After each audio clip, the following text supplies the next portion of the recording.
cocinando un buen desayuno, los nutrientes necesarios para hoy. Demos la bienvenida a nuestra psicóloga y nutricionista María Silvia Aristizábal Duque.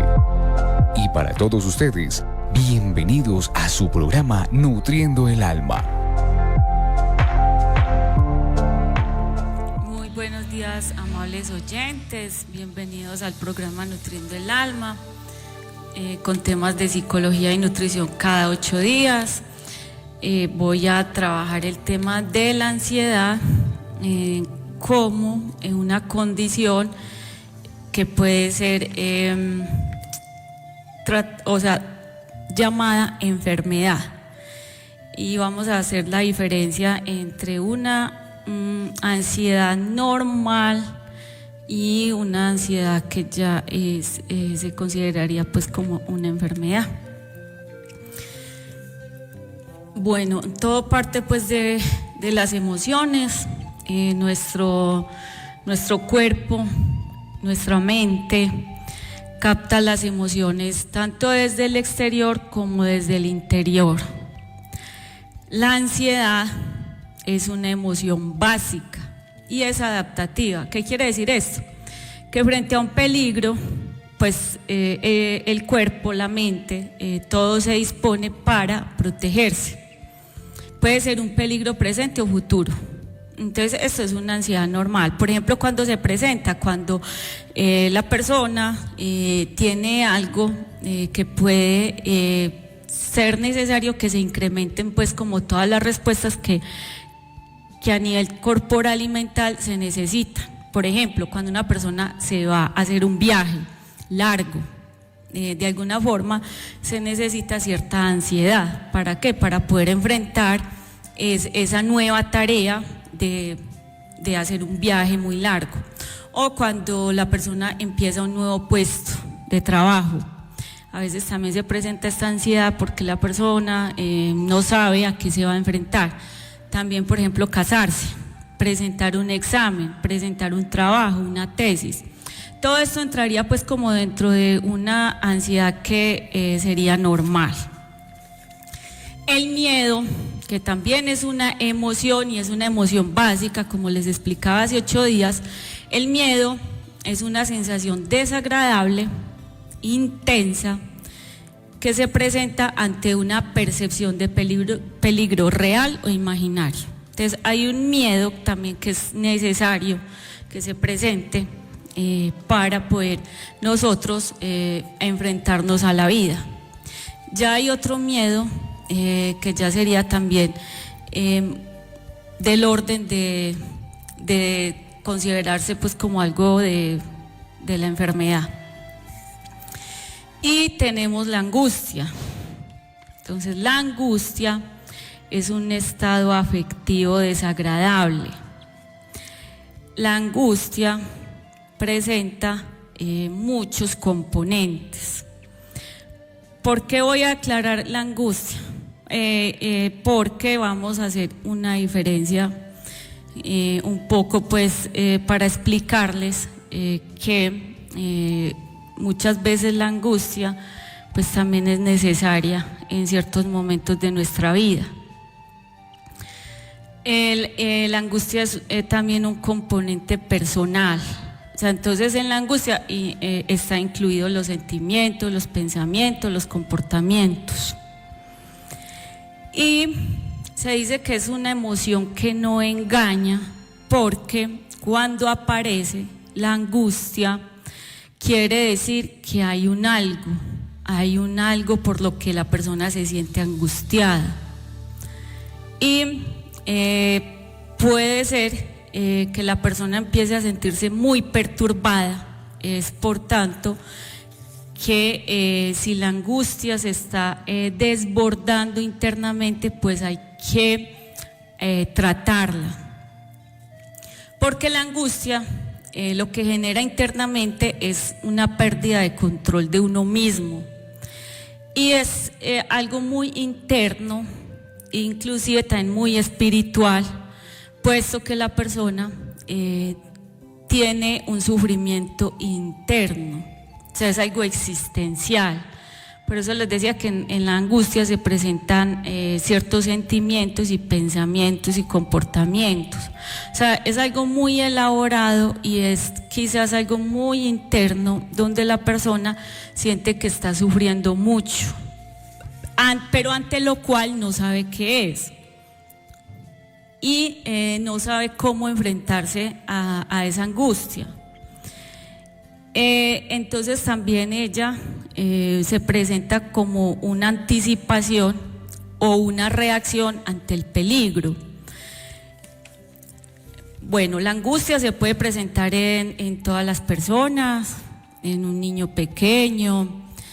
La angustia puede sobrevenir después de eventos difíciles, por ejemplo, un duelo o una crisis, por ejemplo, cuando se dan problemas de parejas y hay separaciones, hay divorcios, puede haber crisis existencial muy grande, cuando la persona a veces pierde un amigo o hay cosas a las cuales se les da mucho significado y hay una pérdida, entonces ahí empieza pues como a surgir la angustia.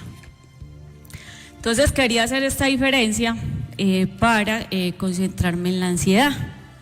Entonces en la ansiedad también hay sentimientos, porque la ansiedad, aunque es una emoción, también se involucran los sentimientos. En la ansiedad hay una tensión, hay un nerviosismo, hay preocupaciones. Es algo que la persona quizás tiene la expectativa de que algo va a ocurrir. Entonces la diferencia ahí entre la ansiedad y la angustia es que entonces la angustia se presenta más desde lo interno, más desde lo existencial, espiritual, donde está un sufrimiento interno, y la ansiedad es algo más un poquito hacia lo externo, porque la persona está en una expectativa, algo va a pasar, algo va a suceder, y empieza pues como una activación muy muy fuerte del sistema nervioso. La ansiedad se vuelve paralizante. O sea, una persona con una ansiedad como enfermedad es bastante complejo, porque la persona se puede sentir activada. Lo primero es que es una emoción que activa demasiado el cuerpo. No sé si algunos de ustedes vieron la película de Intensamente 2, y ahí pueden ver que la ansiedad es muy activada, es una emoción totalmente de activación, y esa activación genera sentimientos, pensamientos y cambios físicos. La ansiedad como tal es considerada pues hay una ansiedad, como les dije, normal, y hay otra que es considerada enfermedad.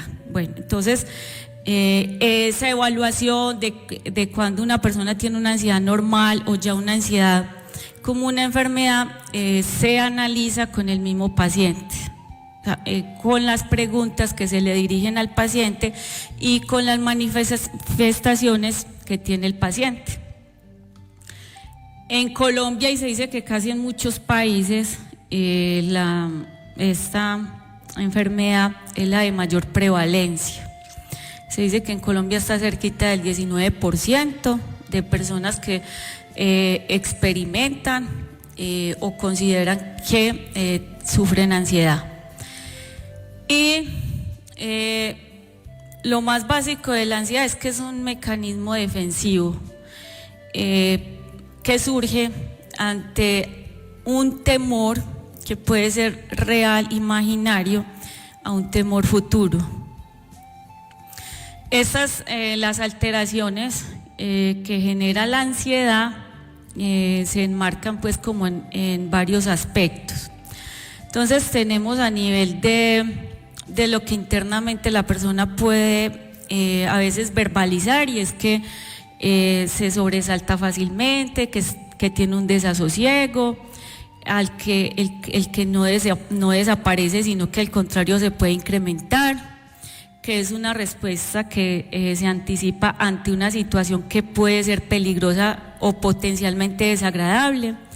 Entonces la persona lo verbaliza y lo dice así, o sea, yo siento mucho temor, siento mucha intranquilidad, desesperación, y si se le pregunta a la persona por qué razón, quizás la persona pueda decir, sí, es que me va a pasar algo, me va a suceder algo y me siento muy mal. O sea, es como si la persona se anticipara totalmente a lo que le va a pasar.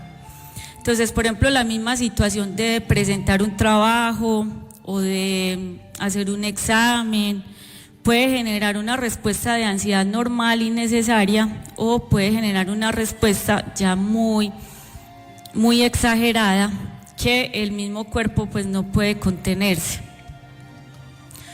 Entonces la ansiedad activa muchas partes de nuestro ser. Empecemos pues con el sistema nervioso. Tenemos a nivel del sistema nervioso una parte muy activa, que es el sistema nervioso simpático. Es un sistema que funciona las 24 horas del día, y su objetivo es que nuestro sistema pues esté funcionando de forma normal o regular. Entonces, ¿qué pasa con una persona que tiene una ansiedad o que de un momento a otro le da pues una crisis de ansiedad? Dentro de los síntomas que pueden aparecer, hay muchos de estos que la persona no los percibe, y es que hay dilatación de la pupila, hay poca salivación, puede haber dificultad respiratoria, puede haber un aumento del pulso cardíaco, o sea, a veces también taquicardia. A nivel del sistema digestivo puede haber dificultad para tragar, náuseas, mareos, problemas digestivos. ¿En qué sentido? En que la persona puede experimentar cualquiera de estas dos condiciones, o un aumento exagerado del apetito, o sea, quieren comer, comer y comer, o al contrario, no sienten nada de ganas de comer. Hay a nivel del páncreas hay un aumento de la liberación de glucosa. Esa glucosa se libera, entre glucosa es azúcar, se libera para que el cuerpo esté como preparado para enfrentarse al peligro, porque como la ansiedad es una respuesta que tiende a ser muy automática. No es que la persona quiera estar ansiosa, eso también hay que explicarlo muy bien, porque a veces se juzga a las personas que sufren ansiedad, ya que por situaciones que se van a dar en el futuro, la persona se activa demasiado, empieza a tener todos estos síntomas, y otra persona que no tiene ese problema de ansiedad no entiende por qué ante una situación del futuro que es tan simple, tan sencilla, por qué va a experimentar tantos síntomas. Entonces tienden a ser muy automáticos, y el azúcar se libera como si la persona estuviera ante un peligro real, ante una persecución real, y se libera esa glucosa para dar energía a los músculos para que empiecen a correr, por ejemplo, que eso sería ante una situación de peligro, correr ante la amenaza. Entonces eso es uno de los objetivos por qué se libera glucosa. Se aumenta la adrenalina por las mismas condiciones, porque la adrenalina es una hormona que es activante de todo el cuerpo. Por eso a nivel motor la persona empieza a tener como una tensión y a veces temblores. Entonces son temblores también muy automáticos, porque está con un exceso de energía que de forma inconsciente la persona empieza quizás a veces a mover una pierna. Ustedes han visto, hay personas que están sentadas y permanentemente mueven y mueven un pie, mueven y mueven, y tiende a ser muy inconsciente, o mueven mucho una mano, o en fin, así es como una activación motora que no tiene en ese momento uno diría no tiene ningún objetivo de activarse, porque si la persona no está corriendo, si la persona no necesita esa energía, ¿para qué se va a activar? Y es que ella se activa porque quizás a nivel interno se genera una preocupación inmensa de que esa persona está en peligro. Entonces también puede haber sensación de sofoco, o sea, por tanta energía, hay sudoración, todo esto, y a nivel ya de pensamientos. Entonces esto es a nivel corporal. Bueno, me faltó hablarles un poquito del insomnio. Entonces, frente a una activación, cuando una persona va a tener algo, puede ser algo cercano, por ejemplo, voy a presentar un examen en 8 días, puede ser que durante 8 días esa persona tenga insomnio, o a veces también esto sucede cuando una persona se va a hacer un examen médico que es muy, puede ser muy importante porque el médico está encontrando algunas condiciones en un paciente que ameritan un examen, entonces la persona también puede experimentar una ansiedad frente a qué pasará con ese examen, los resultados de ese examen. Entonces durante ese momento de activación la persona va a tener muchas dificultades para dormir, o sea, insomnio. Entonces la persona se puede acostar en su cama y demorarse 2 horas para dormirse, o se duermen y se despiertan cada hora, y todos estos son síntomas pues de activación. Y en cuanto al pensamiento, lo que puede surgir es que son pensamientos que llegan de forma muy repetitiva, son tan repetitivos que la persona no es capaz de procesarlos.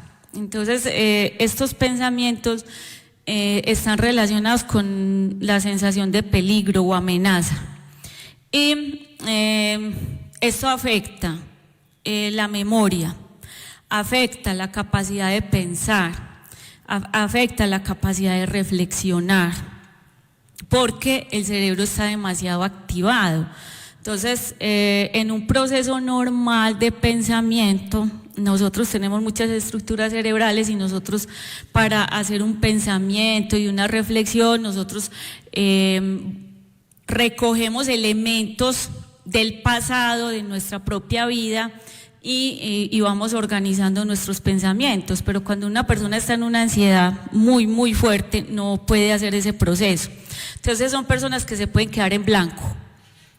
Se les pregunta algo y ellas no saben qué contestar, porque sus pensamientos las tienen en una sensación, se llama también embotamiento, una sensación en la cual la persona no tiene pensamientos racionales o adecuados.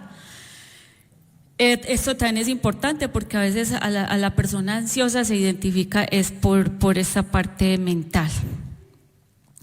Bueno, esto entonces ante pues como todas las respuestas que se generan en nuestro cuerpo ante la ansiedad. Y a ver, frente a la fase de la ansiedad, muchas veces sucede entonces que hay una fase de activación que es todo esto, y luego hay una fase pasiva. En esta fase pasiva sucede todo lo contrario. ¿Cuándo aparece la fase pasiva? Cuando la persona efectivamente ya ha pasado ese peligro, real o imaginario.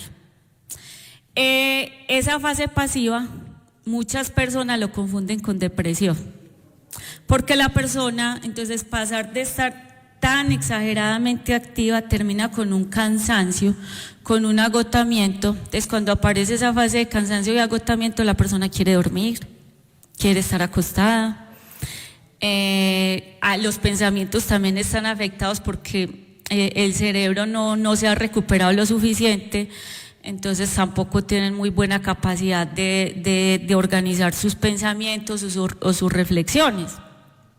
Entonces, a veces esta fase pasiva se confunde mucho con la depresión, y digamos, para saber si es depresión habría que evaluar la persona. según lo que ella vaya manifestando. Y entender pues como estas dos fases, que yo puedo estar muy activa y luego estar en una fase totalmente pasiva en la que necesito recuperarme. Entonces esto es muy importante, porque a veces pues en ansiedades leves a moderadas sería muy común ver esto, y muchas veces no necesitarían pues como tanto tratamiento desde el punto de vista de los medicamentos, pues sabiendo orientar bien a la persona. Sabemos que en una ansiedad severa es necesario pues una evaluación por psiquiatría, porque sí necesitan medicamentos. En moderadas y leves entraría mucho la terapéutica, la psicología, para ayudar a la persona a la estabilización. Muy inicial se le procura a la persona o el objetivo es pues que la persona pueda expresar a partir de donde surge la ansiedad, y se les recomienda que hagan ejercicios de relajación y de respiración, siendo la respiración la más importante. Debe ser una respiración profunda y lenta. Como el cuerpo está tan activado, entonces a través de la respiración enviamos señales a través de los nervios a nuestro cuerpo, que se puede tranquilizar, se puede relajar. Porque en la ansiedad lo más común es que la persona de forma inconsciente esté respirando rápidamente y termina como en un cansancio, en un desasosiego, como si hubiera corrido hasta kilómetros. Entonces termina con ese cansancio, y a través de la respiración lo que vamos a enviar es una sensación de que ya hay una calma. Y de alguna forma se ayuda un poco a desactivar esos nervios. Desde la terapéutica, entonces es muy importante analizar las representaciones mentales, porque nosotros como seres sociales, y estamos inmersos en una cultura, nosotros siempre todo lo representamos. Entonces les decía que una ansiedad puede ser ante un peligro imaginario, ¿sí? Hay que permitirle a la persona, a través de la libre expresión de los síntomas, de tratar de llegar a qué representación mental conduce esa sensación de tener una ansiedad imaginaria. Podemos decir que en las personas siempre la enfermedad o el síntoma siempre nos va a remitir a algo interno del paciente. Entonces nosotros vivimos en un medio social, cultural, ese es el mundo externo, pero nosotros internamente podemos o generalmente representamos el mundo. Para darles un ejemplo que se me venga aquí a la mente rápidamente. Pienso en un helado, en un cono que se le da a un niño. ¿Él a qué asociaría ese cono? Si yo le pregunto al niño, quizás no me pueda explicar así fácilmente. Cuando yo estoy en la parte terapéutica, este niño sí me puede, porque a través de la terapia es que se logra entrar en palabras. Este niño me podría decir, es que el cono me representa el cuidado de mis padres, el amor de mi mamá, el amor de mi papá, porque a mí me invitan al cono el día domingo, porque salimos en familia, estamos muy felices. Ese elemento, el cono, genera unas representaciones, y así es con muchas cosas. Y lo que hacemos a través de la profundización en el síntoma con el paciente es llegar a esas representaciones y cómo ciertas representaciones se vuelven peligrosas, amenazantes, que conducen al que el paciente se le devenga pues como una enfermedad. Entonces es a través de por medio de la palabra y la conversación.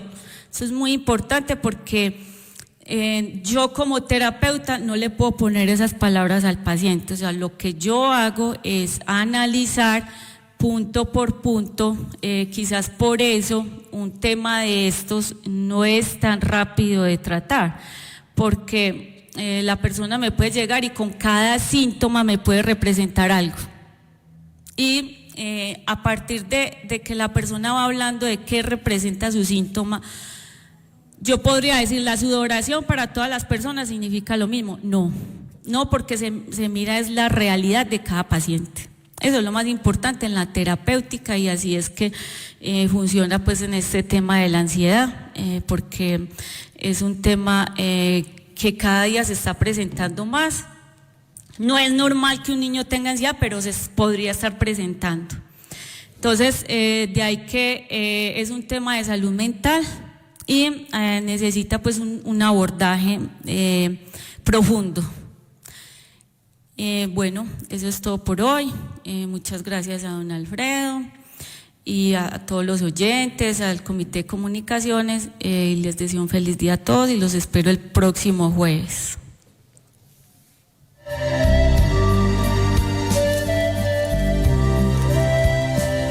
Suficientes instrucciones hemos recibido por hoy. Es hora de poner en la mesa estos nutrientes y alimentar nuestra vida. Escúchanos en una nueva emisión de Nutriendo el Alma la próxima semana, solo aquí por Asocomunal FM Estéreo. Desde el municipio del Santuario, transmite Asocomunal 89.